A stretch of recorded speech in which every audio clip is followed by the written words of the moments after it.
So today we have a special webinar all about Mpox. I'm sure you've heard a lot about in the news.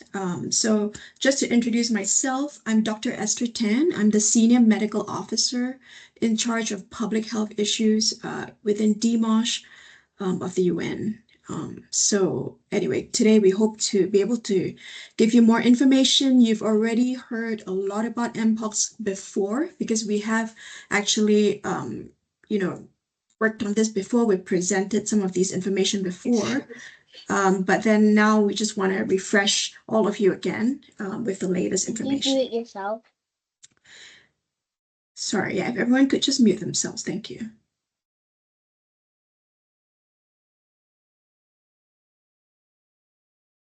Okay, so let's first go give you a little bit of background on monkeypox. Just to say that the name has now been changed from monkeypox to Mpox, and so we should be calling it Mpox right now, according to WHO. I just wanted to give you a little bit of the background and history of this whole disease so that you understand the context of what's happening, okay? Typically, that's how I like to look at diseases, just to understand where we fit into the whole picture within history. So just to say that monkeypox is a zoonotic disease. Okay, it's basically an animal disease. And the virus is the orthopox virus, okay, which is kind of a cousin of the smallpox virus. So this disease was initially an animal disease. In the 1950s, they actually isolated the disease from monkeys that were used in laboratory. So that's when they first found this virus. That's why it was called monkeypox. And then in the 1970s, they started to see sporadic cases in humans. So you can see in 1958, they isolated in a lab monkey. And then in 1970, they isolated it from a child in the DRC. And then following then, it's always been in the Central and then later on West Africa. Okay, so right now it is considered an endemic disease of Central and West Africa. In 2003, there was an outbreak outside of Africa in the US with 81 cases. In 2017, 2019, there was another big outbreak in Nigeria with over 300 cases. And then sporadically, more cases in outside of Africa. Within the DRC, continued to have cases. And then you remember that in 2022, we actually had this huge worldwide epidemic. There were, almost 100,000 cases. And WHO at that time declared that it was a public health emergency of international concern. This was declared in middle of 2002, and then it was declared over in middle of 2003, okay? However, right now, WHO just declared again a week ago that it is again a public health emergency of international concern. And what's the reason for that? And the reason is because within the DRC itself, they noticed that there started to be emergence of more cases, especially in Eastern DRC. And then there was a new strain, okay? The strain is the 1B strain that seemed to cause more severe disease and seemed to have high mortality rate as well, okay? So that is the reason that with that emergence of this new strain, with much more cases found, identified in the eastern part of DRC, and the likelihood that it's going to spill over and is starting to spill over to the borders of DRC. Okay, it's now, I think, in Rwanda, Burundi, several countries and bordering DRC. That's why WHO last week declared that it is a public health emergency of international concern. Okay, so I just want to clarify what's going on, why we have all these, declarations all over, and what are we, dealing with right now, okay? This is the same thing as before, just a different graphic. Again, I just want to reiterate, it was first isolated in animal in Denmark, and then human cases in 1970. 2003, we have an outbreak in the United States, starts to spread, continues to be endemic in Central Western Africa. And then right now, it hasn't shown it yet, but we now have a current public health emergency declared right now. Okay. Okay, so now moving on to the virus and trying to understand the transmission cycle of this virus. Okay, so this virus is, although it's called monkeypox, it's actually not resident within a monkey. Okay, the monkey is just a host, just like humans are the host. So the virus is residing within rodents, rats. Okay, so especially in kind of the rats in Central Africa, West Africa, um, uh, in Ghana, I think as well, we find that they're able to find that the virus is residing in the host rats. However, we're not sure how it then gets transmitted through the primates, okay, like the monkeys. And then from there, either through the rats or through the incidental host in between the intermediary host, it gets to humans. Okay, so this is a normal cycle. Okay, a lot of diseases occur like that. It's a cycle of transmission cycle.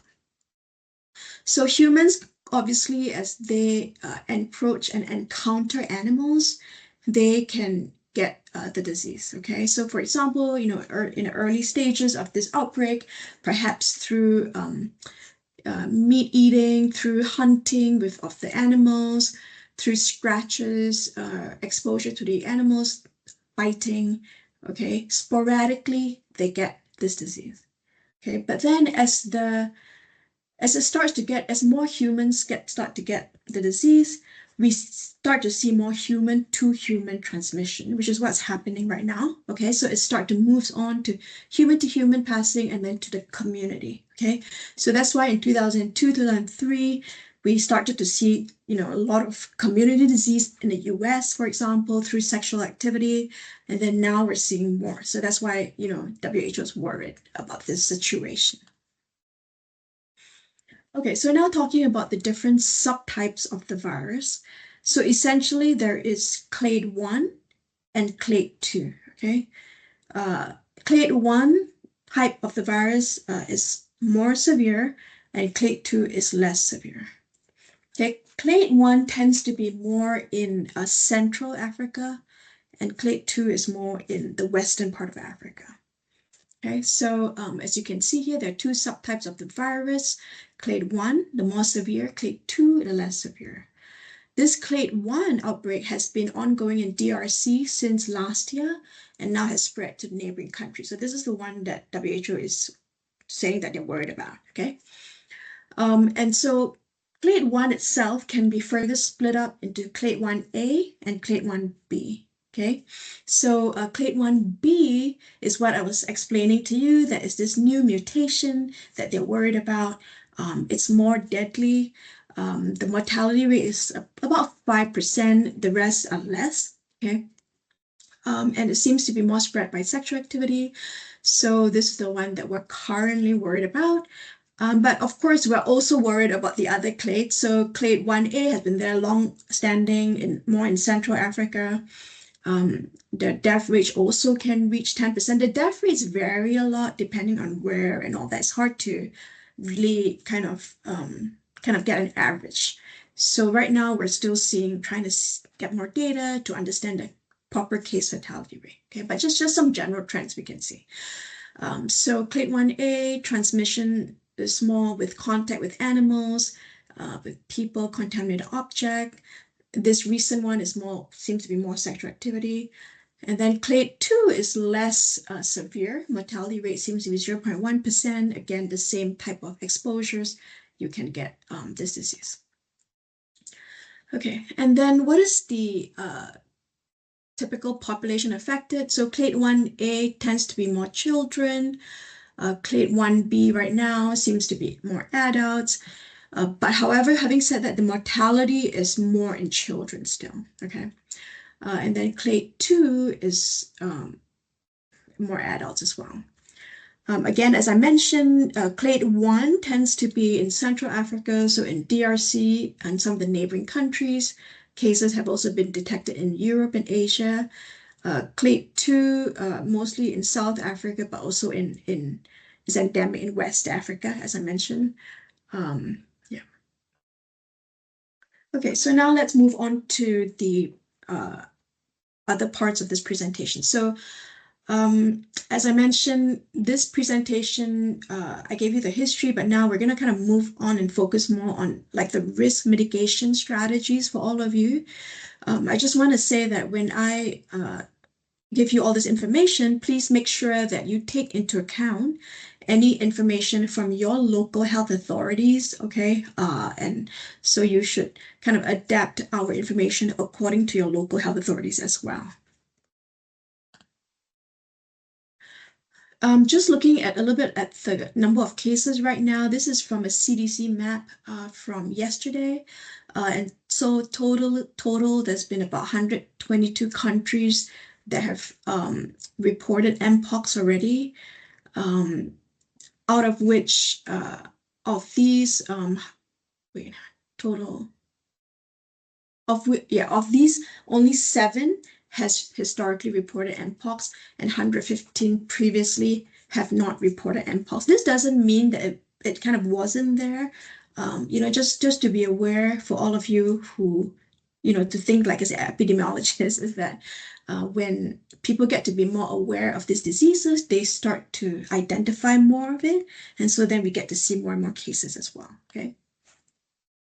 Okay, so the rest of my presentation will focus on the written risk mitigation plan that we've developed for all of you. This was developed last year already.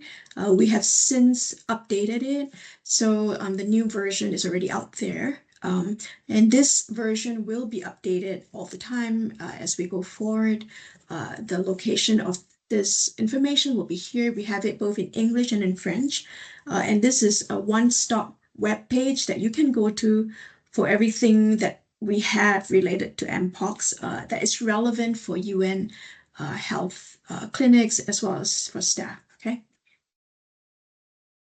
Okay. So as you know, the way we structure our risk mitigation plan is that we always have kind of categories of personnel that we're trying to kind of address. So this section focuses on what all UN personnel should be aware of, okay? So I'll focus on that. So some of the risk factors for Mpox that personnel should be aware is that obviously if they have been exposed to Mpox cases, okay, that they know of. And also for the 2022 outbreak, there was a lot of focus on men who have sex with men, gay, bisexual men at that time. There's also issues of household transmission for children. So essentially, if there's known exposure to Mpox case, that's the most kind of important risk factor that one would have. In terms of transmission, the virus really resides in the lesions of the, especially the skin lesions. So, any close contact with the lesions itself, with fluids, with respiratory droplets, especially also with contaminated materials like bedding or a bedpan, urine, feces, all that is can be transmitted to this way. Sexual contact as well, obviously with an infected person. And so, in general, hand hygiene, safe sex practices, avoid eating inadequately cooked meat if there's any exposure to kind of animal bush meat and things like that. So there are kind of these materials, health promotional materials that you can use from WHO as well that might be useful. Just to say the sexual activity, that just because someone uses a condom doesn't mean that they will not get Mpox, okay? Because there's also other potential contact with the skin lesions. It's not purely through the semen, for example, and things like that. So just be aware that safe sex itself is not going to prevent developing this disease. So in terms of the symptoms, okay, obviously rash is going to be the key thing, okay, that everyone needs to look out for.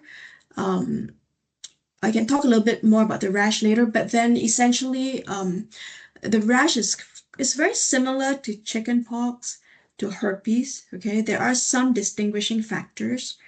The Mpox rash tends to be very deep, tends to be very well circumscribed, okay? And then it tends to kind of all develop together in the same stages, right?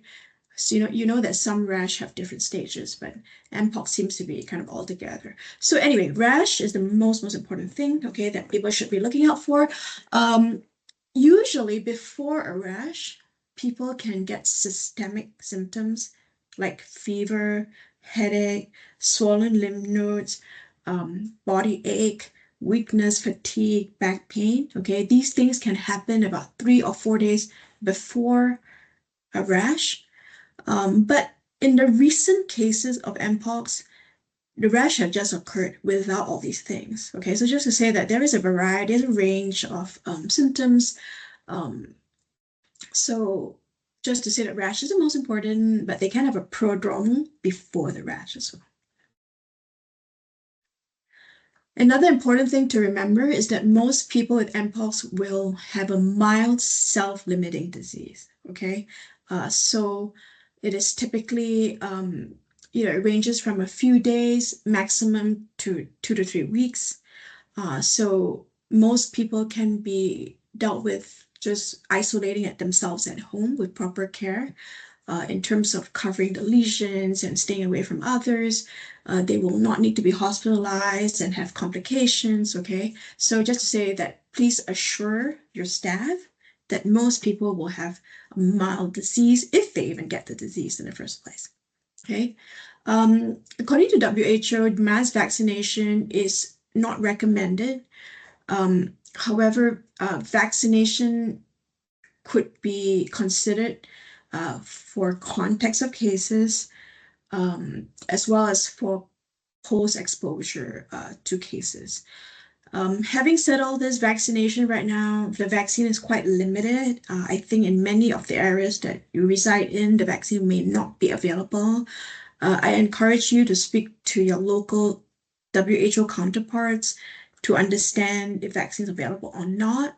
Those in Central and West Africa where it's endemic, you probably may have some information whether the vaccines are coming to you or not. But right now, I believe that's extremely limited.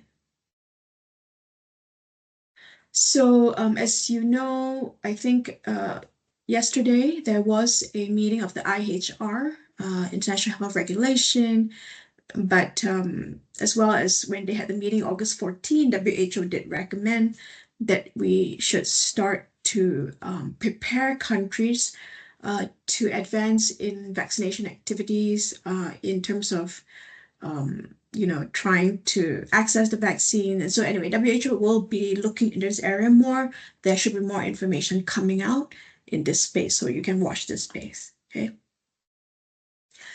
Okay, so who are at risk for complications? Okay, the most important thing are people who are immunocompromised. That's really super important. In the 2022 to 23 Mpox outbreak in the US, it was found that people who have HIV that's untreated had really severe kind of symptoms and with deaths as well. Other people would be younger children, and in fact, in this current outbreak in DRC, the clade 1B, the children tend to be more disproportionately affected in terms of deaths, and then as well as pregnant women as well, which is typically those who are considered high risk. Pregnant women are always kind of one of them. So anyway, the most important thing is people who are immunocompromised, you have to watch them a little bit more, okay, because they are at risk of complications. Okay, just as a definition of what is considered a contact. So a contact would be, these are kind of the typical things. They have some exposure, physical contact, to skin to skin or skin to mucus contact with the person infected, contact with fomites, contaminated materials, prolonged face-to-face respiratory exposure. So just to say that this is not an airborne disease. Okay, this is a disease that is more spread through droplet. Okay, droplet means big droplets that um, uh, that won't travel for long distances. Okay, so this is not airborne. Okay, this is a droplet, a type of transmission, and so that's why it is useful when people are sick that they wear a regular, just a face mask. Okay, don't need to be N95, just a regular face mask.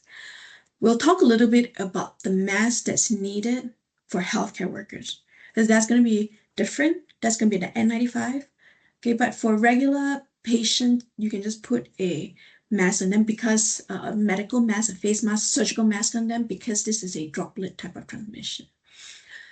Other things, other ways you can contact is again, I said inhaling the droplets, eye mucosal exposure as well. Like if you touch and then you touch your eye, that's a portal that can get in. Okay. So what should contacts do? If someone has been a contact of a case of Mpox, okay, they need to monitor themselves for 21 days, okay, and see whether any signs and symptoms develop. I just want to say that right now, the evidence is not clear whether people who are asymptomatic, but they're infected, but asymptomatic, whether or not they can actually spread the disease. Our current thinking is that the disease is only spread to others when there is signs and symptoms, especially when these the lesions start to come out. Okay, so when there's signs and symptoms, fever, all that, that's when it is thought that people are infectious. But we should watch this space because research may show that, a few days before, people could also be infectious. We don't know. But anyway, for now, that's what you're working on. Okay, so for these 21 days, the contact should monitor the temperature twice a day. And this can be done passively or actively. Passively meaning the person monitor themselves, twice a day and report to somebody, or someone could like really check on them, call them and say that, monitor temperature, I want to see, and then let me know. So that's called active or passive type of monitoring. Make sure that if a case has been identified, and you can do the contact tracing, contact lists, and trace the case, the contacts, you should notify the contacts ASAP, obviously. Those who are contacts should not donate any of their fluids, okay? There's different periods of time, but I think in the US, I think it was 3 months. I have to check on that. But anyway, this is something that, they should not be donating their blood and things like that. They should not be kind of traveling everywhere and all that. They should just monitor themselves, okay?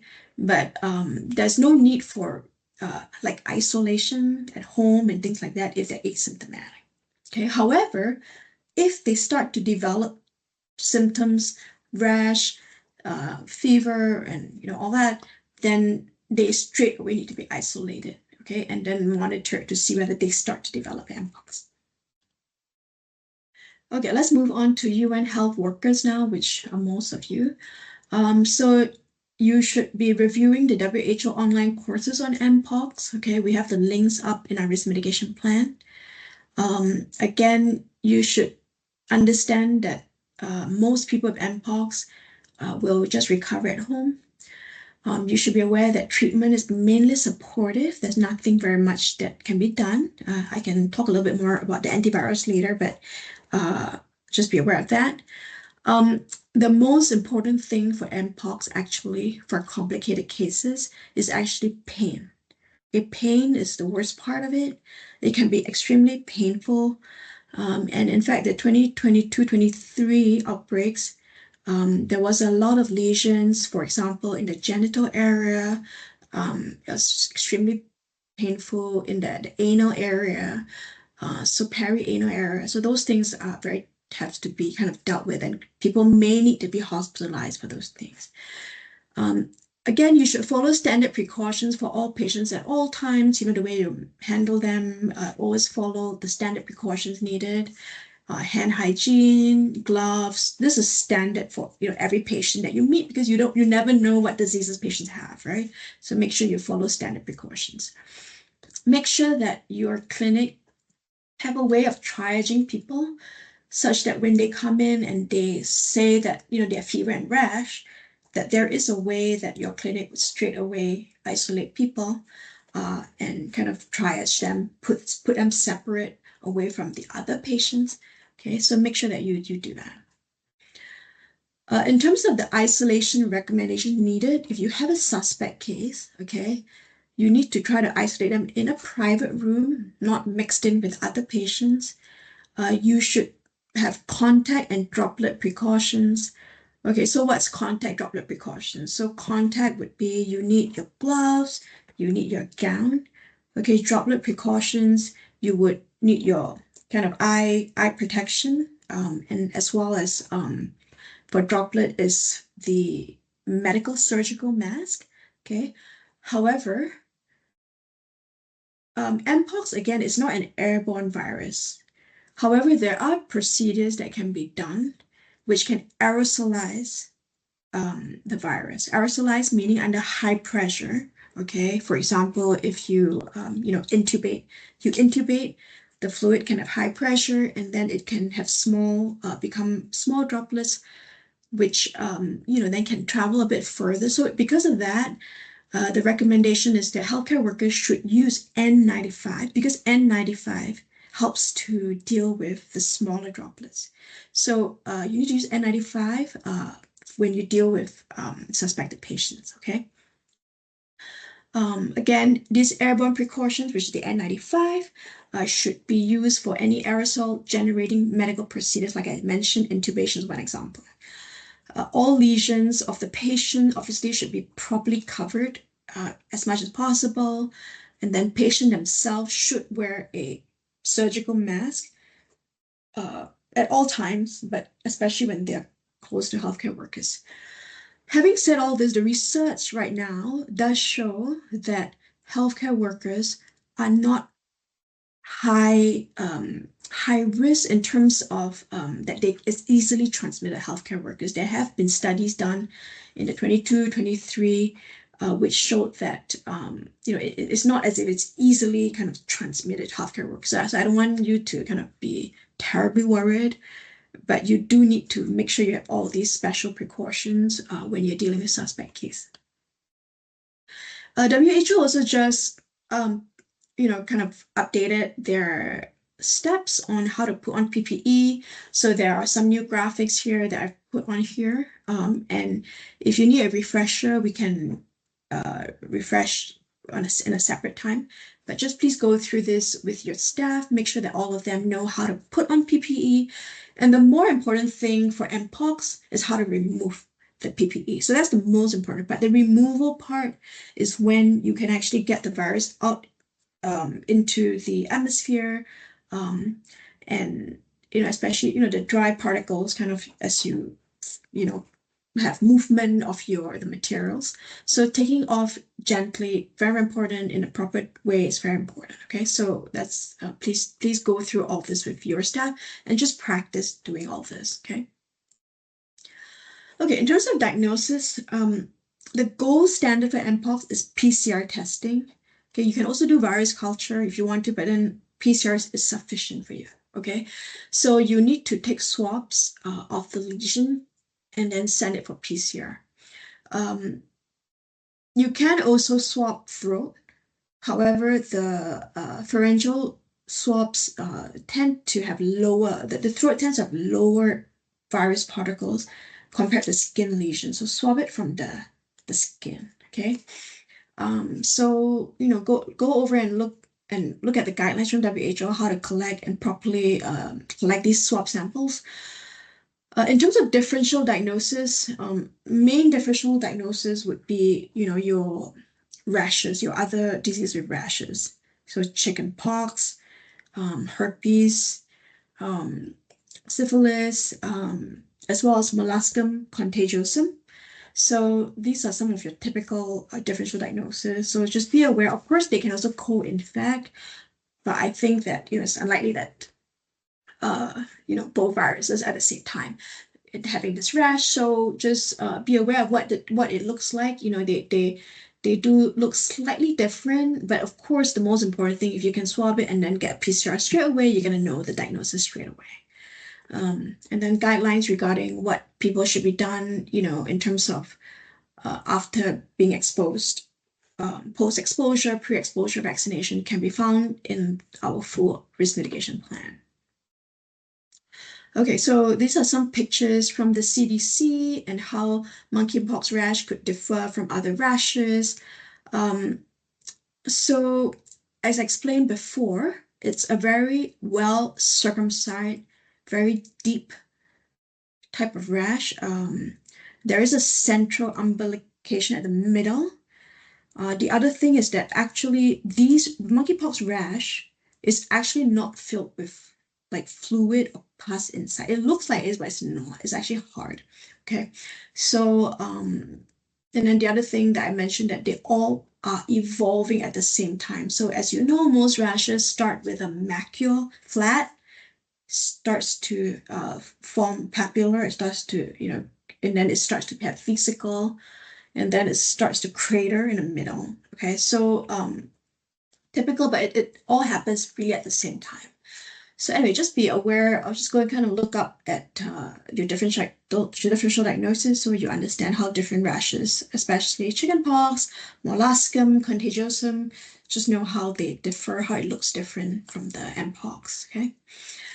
Cleaners also should follow all the proper cleaning protocols. They should apply also the same type of precautions, the gown, the gloves, the mask, okay? Especially cleaning a room when it's with a patient in there. And then the material of the item should be carefully washed and all that as well. Okay, so if you encounter a personnel, again, immediately isolate them. And just to say that it is thought that the infectious period will end when the scabs have fallen off and there's a fresh layer of skin, okay, re-epithelialization of the skin. Okay, so that's how you know that they're ready kind of to be removed, to be coming out of isolation. Most of this isolation can occur at home. So again, as I mentioned, you first get a rash, a flat rash, and then you have a vesicle, and then it gets a pustule, you get a central umbilicus in the middle, it starts to ulcerate, and then it starts to crust, and then the scab starts to fall off. So similar to, all the other rashes that chickenpox and all that. Okay, so we have a lot of other materials included in our risk mitigation plan, as well as on our website, the one-stop web page. So you should save that link. This is the link. And I thank you to my team members for helping me develop these slides, and for Devika for helping to develop the risk mitigation plan as well for the UN medical directors. Okay, so that's it. We can move to question and answer. Let me see.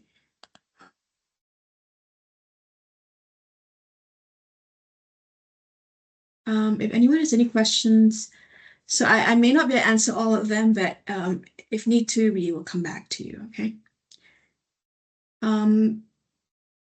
Let's just go, okay, let me just go over from the top. I responded to some already, Esther. Maybe you can just pick those that I'm typing okay. responses to here. Sounds good, thank you. So anyway, I just want to say this is obviously an evolving space. We need to watch and see whether or not, this new H1B virus, what are the characteristics of it, how different it is from others, okay? Okay, so I'm gonna start. Okay, so Dr. Fowler has really helped answer some of the questions. So those that he asked, I'm not gonna kind of deal with. Let me just see. Okay, Monusco asks, where should I send suspected cases coming to a hospital for diagnosis? can you provide smallpox vaccine for our troops? Yes, so I think all our missions, CMOs and FMOs, you will need to start to work on a plan in terms of how to deal with cases that you can inform your hospitals and your clinics. After this, we will be sending out some materials to you. One of the materials would probably be a checklist of things that you need to consider, things like triage and stuff like that. So, we can't obviously prescribe for all of you what needs to be done. You need to work out the logistics yourself, the administration yourself, in wherever you are. In terms of the vaccine, again, as I say, over here, our medical support section is trying to source and see if there is potential vaccines available. But I think that it's going to be very limited right now. From what I can see, I think WHO is working on a plan to have, especially in DRC, Central West Africa, more access, and the countries around DRC, more access to the vaccine. So typically when the vaccine is limited, WHO does tend to have more control and authority over this, in the sense that they would perhaps focus the use of the vaccines on higher risk areas, such as in DRC right now, such as in the neighboring countries right now, okay? So if we have more information about this, we'll definitely inform you. Actually, one thing that I didn't mention just now about vaccines, so just to say that there are actually right now two types of vaccines kind of out, not widely available, but I just wanted to let you kind of intellectually be aware. So the first vaccine is known as the MVA or Ankara vaccine. It's called different names in different places. And then the other vaccine is actually the traditional smallpox vaccine that was used to prevent smallpox. It is called the ACAM 2000 vaccine, okay? Just to say that the ACAM 2000 vaccine, the smallpox vaccine, traditionally has been avoided and not used because it has very bad side effects. And so clinicians tend not to use the ACAM 2000 vaccine. The MVA vaccine is the one that I think is limited right now, but that's the current one that we will be concentrating on. If manufacturers develop more vaccines, that will be something that'll be coming out later. But as you all know, vaccines take time to develop and things like that. So let's watch this space. The other thing I didn't mention just now is actually about the antiviral. So the antiviral right now, it is the tecovirimet that is again not widely available. So even in the US, this antiviral is actually experimental. It's available in oral and IV for 14 days, but it is not widely available at the moment. In the UK, in the EU, I think it is available. Having said all this, the antiviral is mainly to be used for people with high risk of complications, such as the immunocompromised. It's not just going to be used for regular people, okay? Because it's mainly a mild disease, as I mentioned. Okay, let me just move on to the questions. In terms of symptoms, which will appear first, fever or rash? So again, as I mentioned, 3 or 4 days before rash, there is likely a prodromal stage, and that's the fever and the body aches, the lymph node and all that, okay? So that will, if it appears at all, that will appear first. But I said that now, recently, the more recent outbreaks, there have been cases, it's just purely rash, no fever or anything before, okay? But if it does appear, it's before the rash, not after, okay? How effective is the vaccine against the current trend? Okay, that's an excellent question. Right now, I think that there are a couple things about the vaccine that I mentioned, the MVA vaccine. So the MVA vaccine, right now, it is not known. The duration of protection is not really known. And people are still, investigating that. And as well as the effect, the efficacy is not clearly known. But again, WHO does recommend it for immunocompromised people who are at risk of severe disease. Oh, someone Pran mentioned that DRC has announced that Japan and US is giving 2 million vaccines to them. So exactly. So I think there's a lot of development in this space. We should just all watch this space.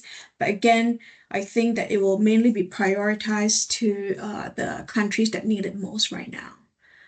Okay. Yes, the presentation will be shared with all of you, and please feel free to use it for your staff if necessary. Okay, protect. How can one protect in hotel when contact with potentially contaminated fabric is inevitable? But would spraying alcohol or vinegar help? Oh, that's a very good question. That's going to be quite hard to, because in general, I mean, we still have to live our lives and, go about and, so there is no recommendation like, that people spray alcohol spray all over or wear masks all the time and all that. So right now, if you know someone that has Mpox or you know someone that's fever, rash, or just rash, you just want to avoid contact with such people. What are the main complications and causes of death? So as I mentioned, I think again the main complication tends to be pain. Okay. Cause of deaths tend to be people who have are immunocompromised, like I mentioned, that HIV, but not taking antiretrovirals, that has a high rate of mortality, and then for children as well. So that those tend to be where the deaths are occurring. Can asymptomatic person transmit the disease? As I mentioned, currently the thinking is that only when symptoms come up that it can be transmitted. Okay, watch this space. Okay. Antivirals I mentioned already. If the smallpox vaccine was available to someone, will it protect at least somewhat from Mpox? Can you guys mute yourself, whoever's talking? So, okay, so this brings me to an interesting point. It has been shown that people who have previously had the smallpox vaccine, so in the I think people from 1977, born 1977 and before, may have had the smallpox vaccine. So such people tend to have some protection from onto Mpox. But having said that, they have also seen that even people with who previously had the smallpox vaccine still have Mpox, but I think that it's less severe. Okay. Is there any immunity acquired from previous infection to smallpox? As I mentioned, also similarly, people who have had the Mpox tend to do better if they have a second Mpox, so they have less severe disease as well. Probably there's some prevention of disease as well. We don't know fully. Okay. For PPE, do you advocate full coverall protection? So again, the protection is from contact. So you want a gown, okay? Anything that will potentially contact you with the fluids. A gown and eye protection, gloves. Okay, these three things is gonna kind of mainly protect you from everything that's needed in terms of the fluids, right? Okay, so yeah, so Dr. Fuller sent in the information about general protection of yourself, hand hygiene, all that. That's avoid touching your face, don't share things, how to dine safely, so all that. So just normal, typical information that's useful for everybody. Okay, I think this is a rash. Does a patient with symptoms other than rash transmit the Mpox disease? So I think apart from rash, if people have the prodromal, which is that fever and all that, they should be considered as infectious as well, not just the rash part, okay? Incubation period. Yes, I forgot to mention incubation period. So incubation period is typically between, I think, 5 to 13 days. 5 to 13 days. But it can be a little bit less, a little bit more, so up to 21 days. So the maximum is thought to be 3 weeks incubation period. Okay. What investigations needed to be done except PCR? So one thing I did mention is that I do not know right now the availability of PCR testing for Mpox in your locations. I assume that in countries who are endemic in Central West Africa, that there are probably local labs, local WHO labs, local government labs that have the PCR available as well already. Okay, but for the others outside of endemic countries, we're not sure if you have access to it or not, but you should investigate and find out what you have in the local environment. What other investigations can be done? You know, if you could do some tests to rule out other differential diagnosis, rule out some tests, also check for any other STDs. Okay, those might be important on top of the PCR test. So Mpox, does it confer protective immunity? Like I mentioned, it probably does, but we don't know how long right now. Okay.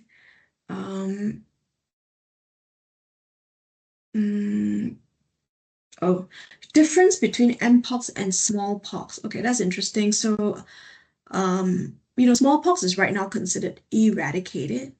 So it is unlikely that any of us would see smallpox, just to let you know that. Okay. So I don't think that it's too relevant for us to think about differential smallpox as a differential diagnosis. Is there a center for cases needed medevac? So I think you need to follow your usual medevac procedure. If you have a complicated case, okay, we don't expect that mild cases will need to be medevac at all. Okay. Indications for the antiviral, as mentioned, is going to be people with high risk, such as immunocompromised people. Also, I just want to say that if any of you come across a case, of course, please inform us straight away, whether it's a suspect case, probable, or confirmed case, lab confirmed case. The other things, I want all of you to use our outbreak response tool to document the case. Okay, so please, we've already went through all of you how to use it to put in test outbreaks. So if you just have one case, that's probably considered outbreak, you know. So I want you to use the ORT to put it in. If you don't know what that is, please let us know. Okay. Are there cases of reinfection? Yes, there are cases of reinfection. People can get it again. Okay, repeated times. Okay, so sexual contact is one of the transmission mode. Is there any explanation why men who have sex with men are more particularly at risk of transmission? So if you study a little bit closer the 2022 to 2023 outbreak, you will see that outbreak, the kind of the epicenter was surrounding some activities with regard to gay men, and there was some special activities that they had that was leading to kind of community widespread outbreaks. So, for example, in Spain and other locations. So, I just wanted you to say want to tell you that's why there seem to be more men with sex with men that were identified as having Mpox for that particular 2022 outbreak situation. Okay, but that doesn't mean that Mpox will only infect that risk group. Okay, because as we've seen, it's already endemic in parts of Africa and it's spreading already. So again, this is a space to watch. You'll have to see as we develop, as the epidemiology study more and more the patterns, we will begin to see what are some of the patterns that emerge. Okay, but please don't assume that this is just a disease that is affecting men with sex with men, for example. Okay. I already explained to you all the different types of way that can be transmitted. It includes sexual activity, but also includes other, just regular contact as well. Okay. Okay. With the limited vaccinations, are there specific indications for UN personnel traveling to DRC endemic countries, or only preventive measures advised? Yes, so just to say that the WHO and the UN is obviously always very sensitive to this, to put in any sort of travel restriction. It has to be really warranted to do that because it does affect, countries' economies and all that. So right now, WHO has no explicit recommendation not to travel to certain countries for anything, like because of Mpox or anything like that. So no, there is no travel restrictions or anything. Obviously, if there is, you will hear it from us. It will be on our risk mitigation plan when we update it. Okay. So for general travelers, general UN staff, just follow the guidance that is within the category of our risk mitigation plan, and you'll be fine. Okay.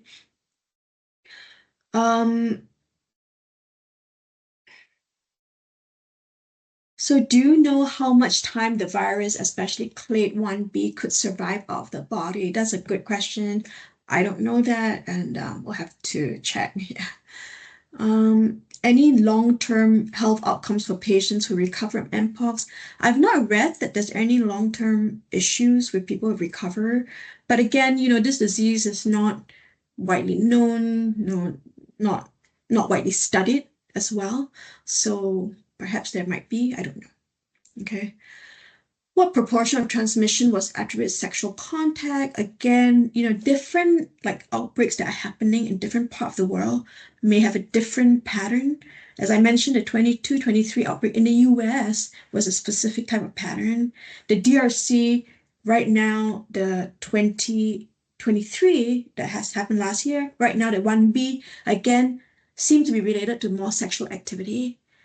The longer term endemic disease that's been happening for many, many years may not be so related to sexual activity, more related to some of the other things that I talked about. But again, it's one whole big blob of all kinds of different little outbreaks happening around the world. But, just be aware that there are different ways that it can be acquired. Okay.